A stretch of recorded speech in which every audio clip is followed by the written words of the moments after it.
नमस्कार दोस्तों, मैं योगाचार्य अमित देव आज से आपके लिए एक नई सीरीज शुरू करने जा रहा हूं, जिसमें नाना प्रकार के रोगों के बारे में हम बात करेंगे और किस तरीके से योग की इस विधा जो महाप्रभु रामलाल भगवान की देन है हमको, किस तरीके से आपकी सहायक हो सकती है, किस तरीके से आपके लिए एक डॉक्टर बन सकती है और किस तरीके से आपको नाना प्रकार के असाध्य साध्य रोगों से निजात प्रदान कर सकती है। तो सबसे पहले बात करते हैं कि हमारी संस्था जो लगभग 135 वर्ष से योग की सेवाओं में रत है, इसका इंसेप्शन हम मानते हैं हमारे दादा गुरुदेव योग योगेश्वर महाप्रभु रामलाल भगवान जी के जन्म के साथ, जो कि 1888 में हुआ, जिन्होंने न केवल आध्यात्म की जिज्ञासा में अपने नाना प्रकार के भ्रमण के द्वारा इस विद्या को एकत्रित किया।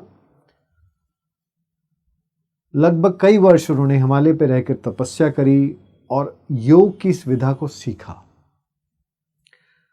हम उनको योग का पुनरुद्धारक कहते हैं कि योग पहले लुप्त हो गया था। भगवान शिव ने इसकी स्थापना करी, महर्षि पतंजलि ने इसको श्रृंखलाबद्ध किया, लेकिन ये केवल सीमित था साधु महात्माओं और केवल राजाओं तक। इसको गृहस्थी वर्ग को देने का श्रेय पूर्णतः जाता है योग योगेश्वर महाप्रभु रामलाल भगवान को। कारण क्या है कि सन्यासी का जीवन या एक राजा का जीवन एक संयमित और नियमित रूप से चलता है, और डिसिप्लिन की आवश्यकता किसको है? गृहस्थी वर्ग को है, आप और मुझ जैसे को। क्योंकि हमारी जो पूर्ण पद्धति है, पूर्ण गुरु परंपरा है, ये गृहस्थी वर्ग की है। इसमें आपको सन्यास नहीं दिया जाता, इसमें आपको गृहस्थ में रहकर किस तरीके से अपने जीवन को जीना है, उसकी विधा गुरुदेव ने श्रृंखलाबद्ध करी और हम सबको इसके लिए करबद्ध किया कि हम इस पर चलें, ताकि हर एक व्यक्ति एक ऐसे विश्व का निर्माण गुरुदेव करना चाहते हैं, एक सत्युग की स्थापना करना चाहते हैं जहाँ की राग द्वेष ना हो। योग के नियमों को पालन करते हुए बलवती संतान की हम उत्पत्ति करें और उनके अंदर वही संस्कार जो हमारे पौराणिक ऋषि मुनि देते थे, वही संस्कार हम अपने बच्चों में दे पाएं। और इसीलिए गुरुदेव का हमेशा से टारगेट रहा कि हम बच्चों को, जो पनीरी है, जो आज की नई जनरेशन, नया सवेरा जो बनने वाला है हमारे देश का या इस संसार का, उनको योगमय बनाएं। उसका एक कारण मूलभूत ये है कि वो बच्चा स्वयं तो योग सीखता है और अपने माता पिता को सिखाता है, और जब वो एक यौवन अवस्था में आके अपने बच्चों को भी योग में बनाता है। तो आप ये देखिए, टारगेट किया हमने एक को, लेकिन उससे 3 जनरेशन का लाभ हुआ। तो इसलिए गुरुदेव ने यही कहा कि आप बचपन से ही बच्चों के अंदर योग की वो अलख जगाएं, योग की वो ज्योति को जागृत करें, ताकि आगे आने वाले समय में, क्योंकि हम आज भ्रष्टाचार की बात करते हैं कि भ्रष्टाचार बहुत बढ़ गया है, हम इसको कैसे ठीक करेंगे। इसको ठीक करने का एकमात्र साधन है योग। योग को आप जब अपनाते हैं, आपका बॉडी, माइंड और सोल कनेक्ट होकर आपका इंटेलेक्ट को पॉजिटिव करता है, आपके अंदर की ग्रीड को ख़त्म करता है, जिसको प्रत्याहार कहा जाता है कि आपके अंदर जो है, आप उसके अंदर ही अपने आप को संतुष्ट मानते हैं। जितनी आजीविका आपके घर के लिए आवश्यक है, because there is no end. आप कितना भी तृष्णा में घुसते जाइए, भौतिकवाद में जितना भी आप गहराई में जाते जाइए, आपने स्कूटर लिया, स्कूटर से आपने मारुति 800 लिया, आप XYZ कोई भी गाड़ी ली, उससे नेक्स्ट हम होंडा सिटी गए, उससे और ऊपर गए फॉर्च्यूनर, तो ये तृष्णा कभी ख़त्म होने वाली नहीं है। तो एक ठहराव आपके जीवन में चाहिए, क्योंकि आपके जीवन का जब आपको अक्स दिखेगा, अक्स मतलब आपके जीवन में जब ठहराव आएगा, क्योंकि बहते पानी में अपना अक्स नहीं देख पाएंगे आप, ऐसा पॉसिबल नहीं है।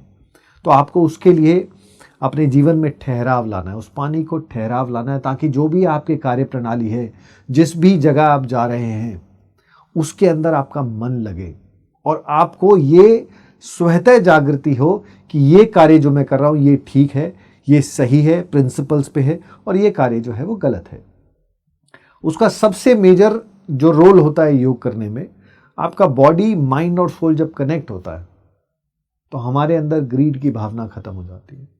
हम बहुत ज़्यादा तृष्णा में नहीं, हम एक संतुष्ट भाव से जीते हैं। क्योंकि बड़ी सुंदर बात है, क्योंकि journey is with in you. हम लोग बाहर ढूंढते हैं, भगवान कहीं और नहीं है, वो परम पिता परमात्मा कहीं और नहीं है, वो आपके अंदर है। गुरबाणी में बहुत सुंदर लिखा है, जो पिंडे सो भरमिंडे। जो हमारे पिंड में है वो सर्व समस्त ब्रह्मांडी तो है, और ऐसे अलाखों अनेकों ब्रह्मांड भगवान ने बनाए, जो आज नासा भी मानता है there are so many galaxies. तो कितने ब्रह्मांड भगवान ने बनाए हैं, और मानव तन जो भगवान ने चुना हम लोगों को देने के लिए, वो केवल और केवल दिया मोक्ष की प्राप्ति के लिए। हम अपने भौतिकवाद की चीज़ों को इकट्ठा करने में लग जाते हैं। मेरे पास एक गाड़ी है, मैं दूसरी लूँगा, अननेसेसरी। आप देखिए, आपके घर में गाड़ी की ज़रूरत है कि आपने 4 गाड़ी रख रखी है। You can hire a cab. आप सोचिए कितना आप रिसोर्सेज को अपने फिक्स कर रहे हैं। अगर घर में एक गाड़ी की ज़रूरत है, आपने 2 क्यों खरीदी? दिखावे के लिए। उस भौतिकवाद से ही तो बाहर आना है आपको, ताकि जो हमारे जीवन के जो स्टेशंस हैं, चाहे वो आपका बचपन में है, स्कूल जाना है, आपकी एजुकेशन है, और एजुकेशन में हम क्या कर रहे हैं? We are running after numbers, कि मेरे बेटे के 96 आए तो वो अच्छा है, और किसी के 67 आए तो ही शुड नॉट लिव। आप किस तरह की प्रतिस्पर्धा में अपने बच्चों को डालना चाह रहे हैं? उन बच्चों को पनपने दीजिए, और बचपन में अगर उनका कॉन्फिडेंस या स्वाभिमान दब गया तो आप लाखों करोड़ों रुपए खर्च दीजिए, वो कभी आप वापस नहीं ले पाएंगे। आप समझिए इस बात को। आपको मशीन नहीं बनाना है कि 90% लाने। I am not against those numbers, but don't force your child. उसका जिस चीज़ में मन है उसको उसमें लगाइए आप, ताकि हम आगे चलकर एक ऐसे स्वस्थ भारत, स्वस्थ विश्व की एक परिकल्पना कर पाए कि हाँ, मैं स्वतंत्र हूँ, जो मुझे पसंद है मैं वो करता हूँ। आजकल बहुत सारी मूवीज़ भी आप देखते हैं, कितना बच्चों को ऊपर कितना उस चीज़ का नेगेटिव इफेक्ट आता है, कितना स्ट्रेस हम बच्चों को देते हैं। उसके वजन से ज़्यादा उसका स्कूल का बैग होता है।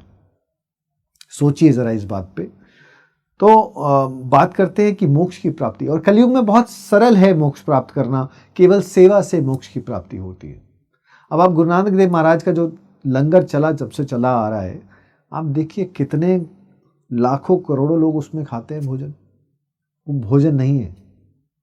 वही दाल आप घर में बनाइए तो वो दाल है, भोजन है।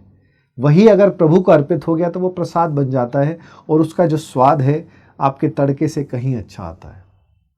और देखिए, सबसे सुंदर बात, गुरु नानक देव महाराज ने कहीं भेदभाव नहीं किया है। आप किसी भी धर्म, किसी भी जाति से आपसे पूछा नहीं जाता उस प्रसाद को सर्व करने से पहले। तो ऐसी भावना आपके अंदर जागृत हो। आप अपने आप को ऐसा स्पॉन्ज बनाएं कि दिन में एटलीस्ट एक बंदे की नेगेटिविटी को आप निकालिए, उस स्पॉन्ज में इकट्ठा कीजिए और स्पॉन्ज से बाहर निकाल दीजिए।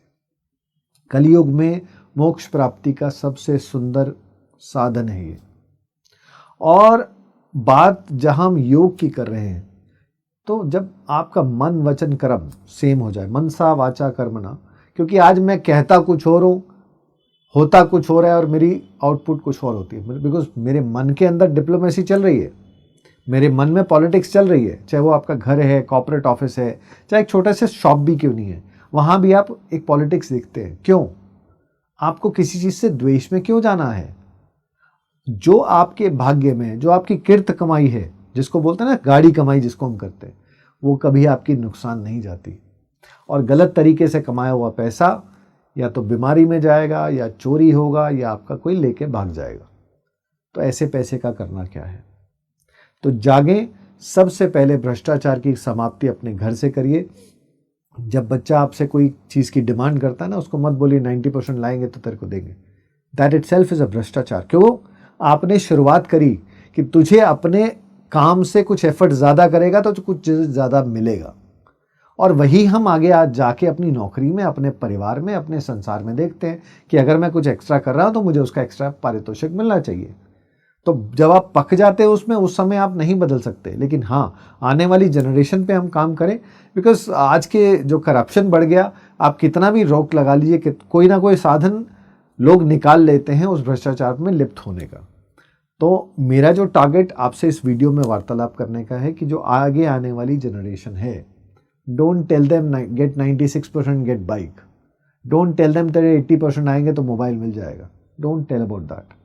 Just force them and motivate them to gain knowledge, not numbers, right? So पहला ध्येय तो ये। दूसरा, योग को अपने जीवन में अपनाने का जो साधन है उसका बहुत लाभ है आपके जीवन में। हर योगः कर्मसु कौशलम, भगवान कृष्ण ने ऐसे नहीं कह दिया। योगी का हर कार्य अपने आप स्वतः कुशलता की ओर अग्रसर होता है, उसको एफर्ट नहीं मारना पड़ता।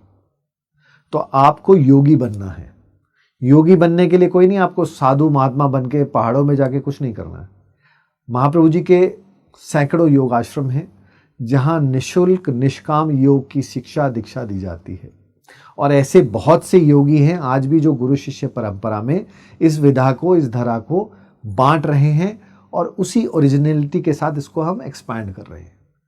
तो आप सोचिए, हमको आगे बढ़ना है, आगे बढ़ना है योगी बनकर, ताकि समाज के लिए उपयोगी बन पाए, सहयोगी बन पाए एक अच्छे कार्य में, किसी भी अच्छे कार्य के अंदर।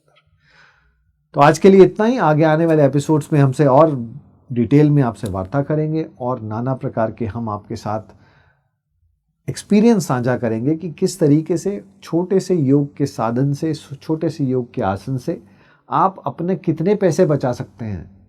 उस बीमारी को पैदा ही ना होने दीजिए ना, उसको जड़ पे ही उसका इलाज कर दीजिए, ताकि आपके पैसे भी बच जाएं, समय भी बच जाए, और सबसे बड़ी बात, पहला सुख निरोगी काया।